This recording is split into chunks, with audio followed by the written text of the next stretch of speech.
Um dos aspectos mais interessantes desse trabalho que eu venho desenvolvendo já há mais de 5 anos sobre o Plano Viário Nacional é o entendimento de como funciona o relevo brasileiro.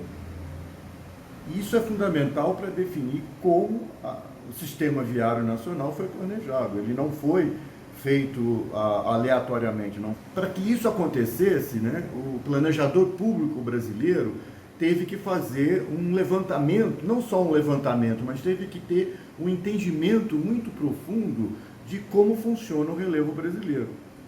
A questão principal desse entendimento é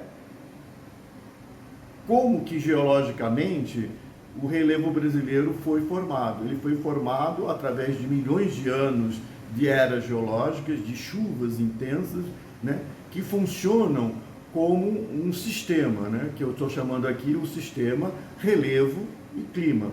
Essa animação mostra como funciona a dinâmica da atmosfera terrestre, né, que cria ao longo do ano, né, através dos vários meses do ano, essa entrada de carga de precipitação atmosférica, né, a partir da Venezuela, amparada pelos Andes, né, criando um cone de chuva em todo o território brasileiro. Né. Então, o relevo brasileiro, antes de mais nada, é extremamente erodido, né? Mas como ele não é, digamos assim, plano, né? Ele é um planalto, então essas erosões vão criando, digamos assim, depressões no relevo. E ele nunca se aplana. Isso vai provocar que o relevo brasileiro crie uma série de bacias hidrográficas, que é essas áreas de contenção de chuvas numa área determinada do território, que define, digamos assim, uma bacia, porque toda a água dessa bacia converge para um rio principal. Mas o problema não termina aí, porque dentro dessa bacia existem várias subbacias e outros rios que, embora antes de chegarem no rio principal, eles causam erosões. E outros, digamos, riachos secundários que convergem para esses rios secundários, que convergem para os rios principais. Porque é esse entendimento que vai afetar o planejamento tanto das rodovias quanto das ferrovias. Porque sem isso, você não vai conseguir entender como que por onde você vai passar as rodovias. Então a questão é, então por onde vão passar as rodovias? As rodovias têm que passar nas fronteiras que existem entre essas bacias e subbacias. Por quê? Porque assim a água de escoamento das rodovias vai se distribuir através das subbacias que ela vai cortando. Então o projeto rodoviário do Plano Viário Nacional teve que levar em conta todas essas bacias e subbacias para poder planejar como as estradas iriam passar cortando o território brasileiro. Então você pode ver que as estradas não foram feitas aleatoriamente. Você tem que analisar linhas de relevo, linhas de clima, linhas de solo e linhas de vegetação, para saber exatamente, quando você cortar uma estrada, exatamente qual é o impacto ambiental que você vai causar. E isso foi levado em conta. Porque um projeto de rodoviário mal feito, né, que digamos assim, corta transversalmente duas bacias, você vai ter que usar pontes, você vai ter que usar viadutos para poder vencer as depressões que vão existir. Tem que minimizar esse problema, né, passando nos limites entre as bacias, na medida do possível. Em alguns casos isso não é possível. Então, quando você faz isso, você minimiza o impacto ambiental, porque você distribui melhor o sistema de drenagem. Então, o projeto do Plano Viário Nacional é muito interessante. A única coisa que eu estou fazendo aqui é uma revisão, né? E dentro dessa revisão eu introduzi um conceito maior, né? Que era das condições socioeconômicas. Então, na verdade, além do relevo, clima, vegetação, nós temos que levar em conta as condições socioeconômicas, que há 60 anos atrás não era possível, porque as estradas não existiam e não existiam cidades. Hoje existem essas cidades, então nós vamos agora medir, né, nessa avaliação do sistema viário nacional, o impacto que eu estou chamando aqui de socioambiental. Aqui é o professor Ricardo Rodrigues e nós estamos começando então a mostrar as conclusões desse nosso estudo que já leva mais de 5 anos. Obrigado, espero que vocês gostem. Para então ter um melhor entendimento de como funcionam os projetos rodoviários no Brasil a partir do Plano Viário Nacional, eu escolhi algumas rotas do centro-oeste brasileiro, porque elas definem uma área que é bem típica do relevo brasileiro. Então aqui estão as 6 rotas, como vocês podem ver na figura, que começam em Montes Claros até Uberlândia, pela BR-365, de Uberlândia até Barra do Garças, levando em conta a BR-452, a BR-158, e depois de Barra do Garças até Rondonópolis, levando em conta a BR-070 e a MT-130. E de Barra do Garças a Brasília, levando em conta a BR-070, a BR-153 e a BR-060. E depois, na Amazônia, em Rondônia, de Colorado do Oeste até Rondonópolis, levando em conta a BR-453, a BR-364, a BR-174, a 070 e a 163. E depois de Vilhena, em Rondônia, até Rondonópolis, levando em conta a BR-364 e a BR-163. Então, como nós dissemos anteriormente, né, o sistema relevo-clima provocou, ao longo das eras geológicas, a formação dessas bacias hidrográficas que compõem o território brasileiro. Amazonas, Tocantins, Atlântico Norte, São Francisco, Atlântico Leste, Atlântico Sudeste, e Uruguai e o Paraná. Essas constituem as principais bacias hidrográficas ou as regiões que canalizam, né, e drenam a água e erosão para os rios principais. Nessa figura, eu restringi as bacias hidrográficas apenas para essas 6 rotas que eu defini anteriormente. Eu restringi ainda mais, né, o estudo sobre essas bacias nessa figura, levando em conta apenas as subbacias das bacias principais. Nessa figura, eu compus os rios principais que pertencem a essas bacias e subbacias que nós consideramos para essas 6 rotas. Nessa figura, além dos rios principais, eu coloquei os rios secundários, né? Então, essa figura mostra exatamente como o sistema relevo-clima funciona e vem moldando, esculpindo o território brasileiro. Além dos rios principais e dos rios secundários, eu levei em conta também os riachos, que são aqueles que alimentam os rios secundários, que por sua vez vão alimentar os rios principais. E com isso vai formar bacias, subbacias, e dentro dessas subbacias, esses riachos vão formar ainda outras subbacias.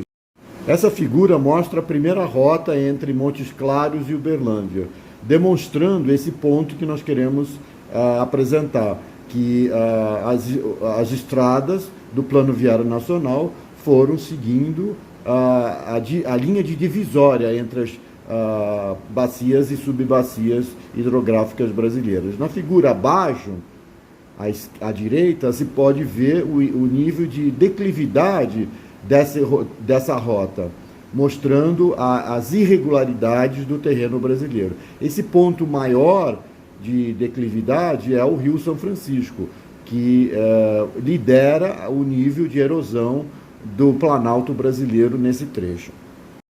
Nessa figura eu estou mostrando a segunda trajetória, que é de Uberlândia até Barra do Garças, né?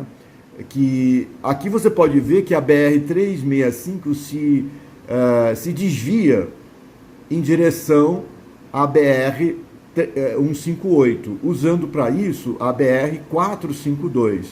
A terminação 400, né, das rodovias brasileiras, federais brasileiras, significa que ela não é nem uma orientação norte-sul e nem uma orientação transversal noroeste-sudeste ou nordeste-sudeste.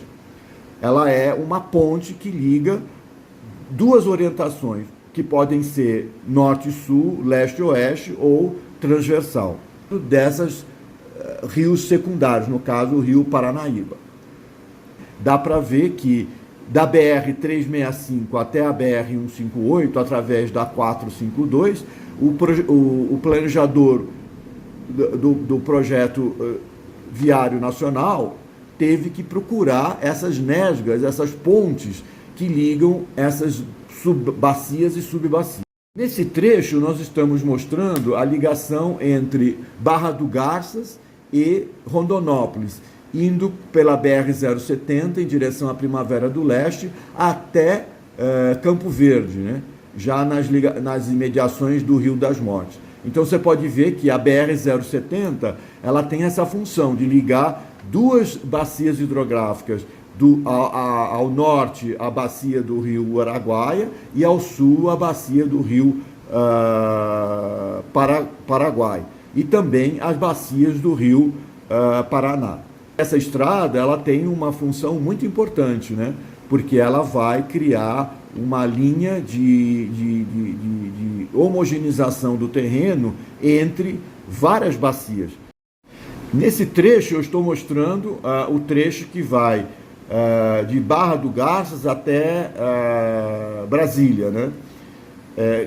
Mostrando como é complexo, né, o projeto de um transporte terrestre num território brasileiro tão entrecortado por bacias e subbacias hidrográficas. Nesse caso, nós temos aqui a bacia do rio Tocantins, do rio Araguaia, do rio Paraná, no caso o rio Paranaíba, e do rio Araguaia, no caso o rio Claro. E também do rio São Francisco, porque parte do Distrito Federal está ligado com a bacia do rio São Francisco, que nesse caso aqui, a BR-070 tem uma interrupção no Distrito Federal quando ela cruza com a BR-153. Por isso tem que fazer um desvio pela GO-070 em direção a Goiânia, para dali pegar a BR-153 e seguir pela BR-060 até o Distrito Federal. Nesse caso, nós estamos mostrando a rota que vai de Colorado do Oeste, em Rondônia, até Rondonópolis. Então você pode ver que, através da BR-435, você se conecta com a BR-364, que é conjunta com a BR-174, lembrando que essa BR-174 corta quase toda a bacia amazônica. Ela conecta com Manaus até a Roraima, até a fronteira com a Venezuela. A complexidade dessa área é muito grande, né? Porque ela é uma área muito grande e que tem não só essas bacias principais, como subbacias também, que são formadas através desses rios, né, e riachos que cortam essas subbacias. Como as chuvas nessa região são muito intensas, o índice pluviométrico é muito grande, então a deformação do terreno é muito grande também. Você pode ver na figura à esquerda abaixo como existe irregularidade no terreno. Isso vai forjando, na verdade, o relevo brasileiro. E por último, nós temos o planejamento da rota de Vilhena até Rondonópolis. Então você vê que nós optamos por dois roteiros, né? Um através da BR-174 e a outra através da BR-364. As duas, uma seguindo em direção a Cuiabá por Sapezal, Diamantino, e a outra seguindo em direção a Cuiabá, através de Comodoro, Pontes de Lacerda e Cáceres, mostrando que tem dois sistemas de relevo completamente diferentes. Nesse caso, da bacia hidrográfica do Tapajós, né, que é aonde corta principalmente a BR-364, é formada pelo Planalto de Parecis. e na verdade ele forma uma chapada, né, do Parecis, que é uma das maiores chapadas brasileiras e que é muito plana, né, e é muito propícia às condições de alta produtividade do agronegócio. O rio Cuiabá e todos os afluentes que vão descarregar no rio Paraguai, né, fizeram um corte muito profundo no Planalto de Guimarães, criando essa, digamos, depressão que se chama Depressão Cuiabana. Na figura esquerda, você pode ver como essas irregularidades, esses cortes são provocados, né, e para criar depressões no relevo brasileiro. Em Rondonópolis, que é um ponto, né, bastante intermediário entre várias bacias, tanto da Amazônica, a bacia amazônica, quanto a bacia do Araguaia, a bacia do Paraguai e a bacia do rio Paraná. Sem esses projetos rodoviários, seria impossível a penetração no território brasileiro. Então, a estratégia principal do planejador público brasileiro ao projetar o Plano Viário Nacional foi normalizar o território brasileiro, o relevo brasileiro, de maneira que você pudesse penetrar. Historicamente, sempre foi muito difícil a penetração no território brasileiro, e essas figuras que medem a declividade do projeto rodoviário, como estou mostrando em cada uma dessas figuras, inclusive nessa você pode ver à esquerda abaixo, é impossível você passar nesses territórios se você não tiver uma estrada que pudesse normalizar essas irregularidades.